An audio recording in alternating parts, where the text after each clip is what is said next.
Hello, vanakkam. Welcome back to my channel.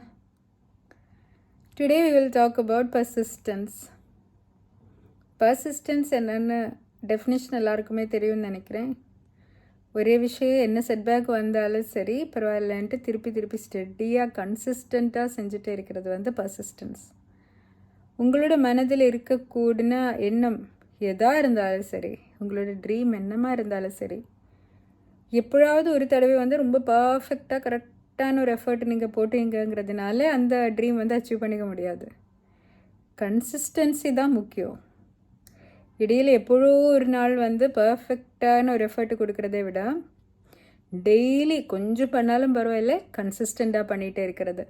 அப்போது தான் உங்களுக்கு அந்த கன்சிஸ்டன்சி. இது வந்து மோட்டிவேஷன் இருக்கும்போது மட்டும் நான் வந்து பண்ணுறேன், எனக்கு மோட்டிவேஷன் இல்லாத நாளைக்கு நான் வந்து பண்ண மாட்டேன் அப்படின்னு நினச்சிட்டிங்கன்னா உங்களோட அந்த எஃபர்ட்டு எப்போதாவது பண்ணுற குட்டி எஃபர்ட்னால உங்களுக்கு சக்ஸஸ் வரைக்கும் போய் சேர முடியாது. ஆனால் டெய்லி கொஞ்சமாவது உங்களுக்கு மோட்டிவேஷன் இருந்தாலோ இல்லாட்டியும் கொஞ்சம் நீங்கள் எஃபர்ட் எடுக்கிறதா இருந்தீங்கன்னா கண்டிப்பாக 100% உங்களுக்கு சக்ஸஸ் உண்டு. நிறைய பேருக்கு என்னென்னா வந்து ரிசல்ட் வந்து உடனே தெரியணும், ஒரு அட்லீஸ்ட் ஒரு ரீசனபிள் டைம்னு அவங்க நினைக்கிற டைம் ஃப்ரேமுக்குள்ளாரே ஒரு ப்ரோக்ரஸ் தெரியணும், இல்லைனா ஒரு ஃபைனல் ரிசல்ட் தெரியணும்னு நினைப்பீங்க. ஆனால் நிறைய ப்ரோக்ரஸ்ங்கிறது இன்விசிபிளாக இருக்கும். இந்த செடி வந்து கீழே வந்து ரூட்டு வரும்போது நமக்கு அது தெரியாது இல்லைங்களா?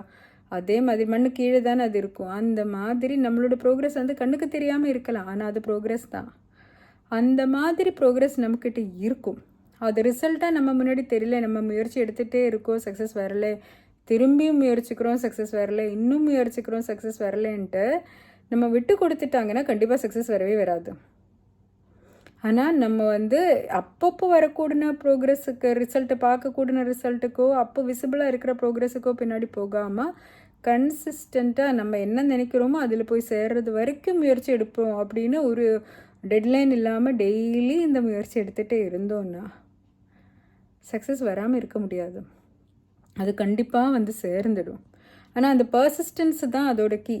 நம்ம வந்து ஒரு செட்பேக் வரும்போது, ஒரு பிரச்சனை வரும்போது உடனேண்டு விட்டுட்டு ஓடிடக்கூடாது. நிறைய இந்த செட்பேக்குங்கிறது என்ன, இந்த செட்பேக்குங்கிறது வந்து ஒரு இதுதான், ஒரு ஃபீட்பேக்கு தான். எங்கே வந்து நம்ம சரி செய்யலாம், எங்கே வந்து கரெக்டாக போயின்ட்டுருக்கு, எங்கே வந்து நம்ம இன்னும் இம்ப்ரூவ் பண்ணணும்னு நமக்கு கொடுக்குற ரொம்ப வேல்யூபிள் ஃபீட்பேக்கு தான் இந்த செட்பேக். ஒரு செட்பேக் வரும்போது நம்ம வந்து உடனே நம்மளோட இலக்கை விட்டுட்டு ஓடக்கூடாது. ஒரு சில நாள் நம்மக்கிட்ட தான் தப்பு இருக்கலாம், நம்ம தான் வந்து கன்சிஸ்டண்ட்டாக நம்ம நிறைய ஸ்டார்ட் பண்ணுறோம். இப்போது ஒரு சின்ன எக்ஸாம்பிளாக லெட்டஸ்ஸே நீங்கள் ஒரு வெயிட் லாஸ்னு ஒரு கோல் எடுத்துக்கோங்களேன். உங்களுக்கு மேபி ஒரு 10 கிலோ எடை குறைக்கணும்னு ஆசை இருக்குது, ஒரு 20 கிலோ எடையை குறைக்கணும்னு ஆசை இருக்குன்னா நீங்கள் வந்து ஃபஸ்ட் ஒரு நாள் ஸ்டார்ட் பண்ணுறீங்க, ஒரு வாரம் நல்லா போகுது, அதுக்கப்புறம் திருப்பியும் நீங்கள் அந்த டயட்டை எக்ஸசைஸை பண்ண முடியலை, ஒரு அடுத்த தடவை திருப்பியும் ஸ்டார்ட் பண்ணுறீங்க அடுத்த 1ஆம் தேதி அன்றைக்கி. அப்போது என்ன ஆகுது, ஒரு 5 நாள் போகுது, திருப்பி கண்டினியூ பண்ண முடியல. அடுத்து ஒரு நல்ல நாள் பார்த்து திருப்பி ஆரம்பிக்கிறீங்க. ஆனால் என்ன ஆகுது, இப்போ ஒரு 10 நாள் போயிடுச்சு, அப்புறம் போகலை. இன்னொரு தடவை வந்து ஒரு 2 மாதமே முயற்சி எடுத்துகிட்டு ஓரளவுக்கு ப்ரோக்ரஸ் வந்துச்சு, அதுக்கப்புறம் கண்ட்ரோலில் சரியாக பண்ண முடியலன்ட்டு ஸ்டார்ட் பண்ணதை விட கஷ்டமாக போயிடுச்சு. இப்படி நடந்துச்சுன்னா என்ன பண்ணலாம், இந்த கோலை விட்டு என்னால் இது முடியாதுன்னு வாழ்க்கை முழுவதும் அன்ஹெல்தியாக இருக்கணுமா, இல்லை மறுபடியும் முயற்சிக்கணுமா? இந்த மாதிரி செட்பேக் நம்மளோட மிஸ்டேக்னால வந்து செட்பேக்காக இருந்தால் கூட அதுலேருந்து கற்றுக்கணும். எங்கே எந்த நாள் எதனால எனக்கு வந்து இந்த மிஸ்டேக் வந்தது, எங்கே என்னோடய வில் பவர் வந்து எங்கிட்ட இல்லாமல் இருந்தது, இல்லை எந்த டிஸ்ட்ராக்ஷன் எனக்கு வந்தது, எந்த டெம்டேஷன் எனக்கு வந்தது, எதனால எனக்கு இப்படி பிரச்சனையாக போயிடுச்சுன்னு நம்மளாக யோசித்து நம்மளாக கரெக்ட் பண்ணும்போது 100% அந்த மாதிரி நம்ம ஒரு நெக்ஸ்ட் அட்டெம்ப்ட் இன்னும் இம்ப்ரூவ் பண்ணும்போது சக்ஸஸ் வரதான் செய்யும். டெய்லி கன்சிஸ்டண்ட்டாக ஒரு எஃபர்ட் கொடுத்து அப்போது வந்து நமக்கு ரிசல்ட் பார்த்தாலும் சரி, தெரிஞ்சாலும் சரி, தெரியலாட்டியும் சரி, ரொம்ப கன்சிஸ்டண்ட்டாக if you keep giving that, நம்மளுக்கு இந்த சக்ஸஸ்ங்கிறது வராமல் இருக்க முடியாது. It has to happen, it is inevitable. Persistence தான் அதோட கீ. இந்த பர்சிஸ்டன்ஸுக்கு உங்களுக்கு மோட்டிவேஷன் இருக்க வேண்டிய அவசியம் இருக்கக்கூடாது, உங்களோட ஆள்களோட சப்போர்ட் இருக்க வேண்டிய அவசியம் இருக்கக்கூடாது, வேறு எதுவுமே எக்ஸ்டர்னலி அது இது இருந்தால் மட்டும்தான் நான் பர்சிஸ்ட் பண்ணுவேன்னு இருக்கக்கூடாது. Persisting is because this is what I want to do, நான் இதுதான் செய்ய போகிறேன், அதனால நான் இது செய்வேன், இது செய்யணும்னு நான் முடிவு எடுத்திருக்கேன், அதனால நான் இது செய்ய போகிறேன் இப்படின்ட்டு ரொம்ப தெளிவாக எது தான் வந்தாலும் நான் இது செஞ்சு தான் ஆகும் அப்படின்னு நம்ம கண்டினியூ பண்ணுறது தான், அந்த பர்சிஸ்டன்ஸு தான், அதுதான் நமக்கு ரிசல்ட்டு கொடுக்கும். ஸோ உங்களோட ஆசை என்ன இருந்தாலும் சரி, உங்களோட இலக்கு என்னவாக இருந்தாலும் சரி, பர்சிஸ்டன்ஸை விட்டுடாதீங்க.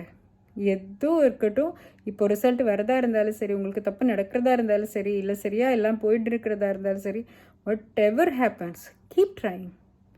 அந்த விடாமுயற்சி தான், அந்த பர்சிஸ்டன்ஸ், அந்த விடாமுயற்சி தான் உங்களுக்கு கண்டிப்பாக ரிசல்ட்டை கொடுத்துடும்.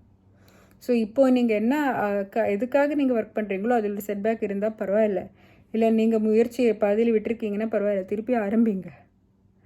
இல்லை உங்களுக்கு ஒரு வீட்டில் நீங்கள் முயற்சி எடுத்துகிட்டே இருக்கீங்க, ரிசல்ட்டு காணாமல் நீங்கள் ரொம்ப ரொம்ப டிஸ்ஹார்ட்டண்டாக இருக்கீங்கன்னா அதை விட்டு கொடுக்காதீங்க, திருப்பியும் நல்லா முயற்சி எடுத்துடுங்க.